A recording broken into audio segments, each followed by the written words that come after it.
Jazz at iba pang housemates spotted na binabackstab si Fiang.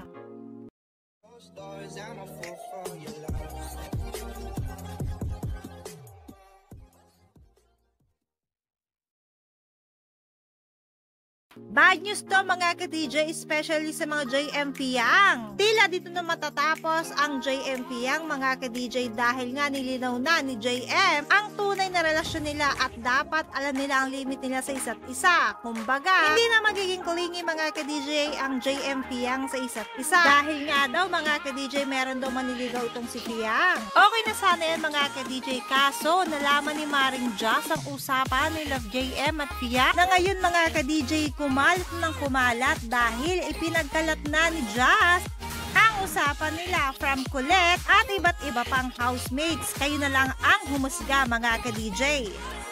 Wala. Kaya ni anak si JM na ano daw nagkahunaw na siya sa image pa ni Fiang. Mas kinabi siya maliligaw dahil kiligi kayo nga na summer distance siya. Then happy siya kay nakakuna-una siya. Dayon tuman kay di ba number nakabala si Fiang akong gusto yan si Jaren marag nalain si Fiang ito akong ginangay how na i-respect ako di ako kabalo mag-respect sa himself. Dan mo to niya na siya mo ikingon ni JM niya karon na marag distansya sa kay ingan ngayon nag-usap kayo exactly the same yung sinabi mo sa kanya. So sa isip ko pagsasabihin ko sa kanya feeling ko iisipin niya na may manipulate ko mga lalaki for that. Kaya friends, pero technically kayo hindi pa kayo kilala doon. Yun na nga eh. So yun din, ngayon takot na ako kasi baka isipin niya na minamanipulate ko kayo lahat because yung sinabi mo is exactly the same thing na sinabi ko kay Jaren. Sinabi niya. Kumapit lang kayo mga ka-DJ dahil hindi lang dyan natatapos dahil meron pa. Grabe talaga to si Kumaring Jazz mga ka-DJ.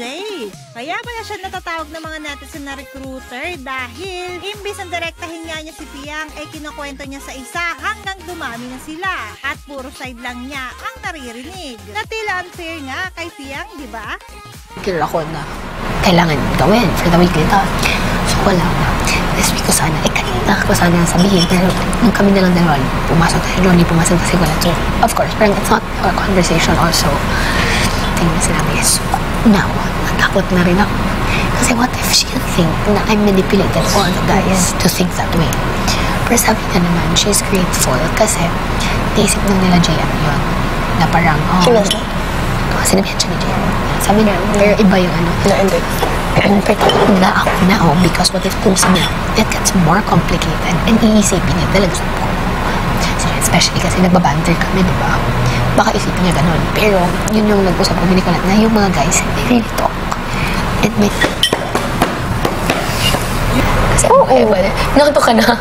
Di ba nahihiga kasi ako dito? Gusto ko sumali dito. Alam mo nung pinag-uusapan namin? Yung ano. Kasi yesterday I noticed na parang we were talking about love and ganun-ganun. Nandun kasi kayo ni Gwen.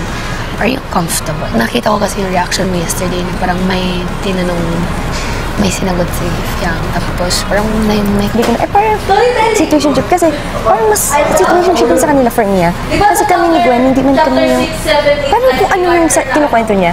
Ganun yung nangyayari sa amin ni Gwen. And then nasa situationship din yung sa inyo. Sabi niya, hindi iba daw. Kasi yung sa amin ni Gwen, all this time, all we know, nagpo-courting kami. The time na alam mo na yun yung inimit. Yes. Dun lang. So dun na-start, so may situationship pala tayo. Situationship pala yun. Yun kami narinasan. Ayun nga, so situationship pala yun. So yung narinig ko yung kwento ni Fiang. So sige tayo. So yun parang sometimes kasi nako-concern din ako na ba't sila may ring? Nominated si Fiang kaya ito na yung pagkakataong isave mo siya. Narito ang exact instructions para makaboto ka. Huwag mo kakalimutan isave siya.